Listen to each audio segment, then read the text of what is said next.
Raj TV நேயர்களுக்கு வணக்கம். தினந்தோறும் நாம் ஆசனாஸ் அண்ட் முத்ராஸ் பார்த்துட்டு வரோம். அந்த வகையில் இன்றைக்கி நம்மளோட முதுகெலும்பை வலுப்படுத்துறதுக்கான மற்றும் நம்மளோட முதுகு வலியை குறைக்கிறதுக்கான ஒரு சிறப்பான ஆசனம் பற்றி தான் பார்க்க போகிறோம்.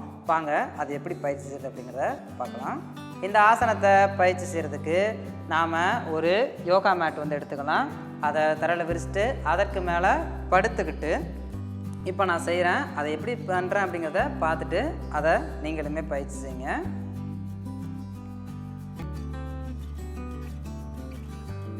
முதல்ல கை கால்களை நீட்டி நல்லா தளர்வாக அந்த விரிப்பு மேலே படுத்துக்கலாம். கைகள் இரண்டையும் உடலை ஒட்டி வச்சுக்கணும்.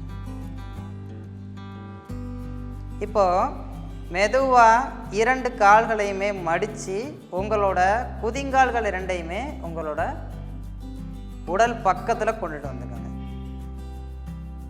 கைகள் இரண்டையும் உடலை ஒட்டி வச்சுக்கலாம். உங்களோட ரெண்டு பாதங்களுக்கும் இடையில ஒரு அரை அடி தொலைவு இருக்கிற மாதிரி பார்த்துக்கணும்.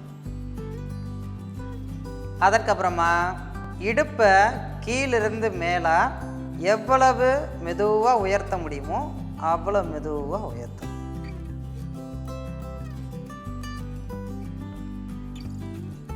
ரொம்ப அழுத்தம் கொடுக்க வேண்டாம். உங்களால் முடிஞ்ச வரைக்கும் முயற்சி செஞ்சிங்கனாலே போதுமானது. இதுக்கு பெயர் சேதுபந்த ஆசனம்.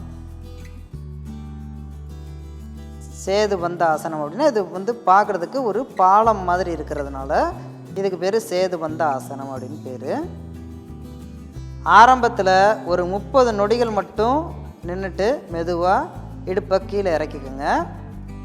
நாட்கள் செல்ல செல்ல இந்த ஆசனத்தில் 1 நிமிடம் வரைக்கும் கூட அப்படியே நிலச்சி நிற்கலாம்.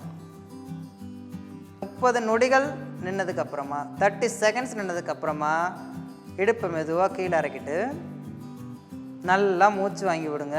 உங்களோட முதுகுத்தண்டை நல்லா கவனிக்கணும். கால்கள் வலிக்கிறது மாதிரி உணர்ந்தீங்க அப்படின்னா மெதுவாக கால்களை நீட்டிக்கலாம், எந்த தவறும் கிடையாது. மறுபடியும் அதே மாதிரி கால்களை மடிச்சுட்டு இடுப்பை நல்லா மேலே உயர்த்தி இந்த ஆசனத்தை பயிற்சி செய்யணும். வலி இருக்கிறவங்க மட்டும்தான் இந்த ஆசனத்தை பயிற்சி செய்யணும் அப்படிங்கிறது கிடையாது, எல்லாருமே பயிற்சி செய்யலாம். இன்றைக்கி நாம் பார்த்த ஆசனம் சேதுபந்த ஆசனம். இந்த ஆசனத்தை தொடர்ந்து செய்கிறதுனால நம்மளோட குதிங்கால்கள், நம்மளோட தொடை மசில்ஸ், நம்மளோட பேக் மசில்ஸ், அப்புறமா நம்மளோட முதுகு தண்டுவடம், நம்மளோட தோள்கள், இது எல்லாமே ரொம்ப நல்லா வலுவாக மாற ஆரம்பிக்கும். நம்மளோட மன அழுத்தம் குறையும், நிதானம் அதிகரிக்கும், இரத்த ஓட்டம் நம்மளோட தலைப்பகுதிக்கு நம்மளோட முகத்துக்கு ரொம்ப அதிகரிக்கும். இன்னும் நல்ல முக தேஜஸை பெற முடியும். இன்னும் பலவிதமான பலன்கள் இந்த சேதுபந்த ஆசனத்தில் இருக்குது. தொடர்ந்து பயிற்சி செஞ்சீங்க அப்படின்னா நீங்களுமே அதை உணரலாம். இன்றைக்கி நம்ம பார்த்த இந்த ஆசனத்தை நீங்கள் தொடர்ந்து பயிற்சி செய்யுங்க. நாளைக்கு இதே மாதிரி இன்னொரு ஆசனாஸ் அண்ட் முத்ராஸோட உங்களை மறுபடியும் சந்திக்கிறேன். நன்றி, வணக்கம்.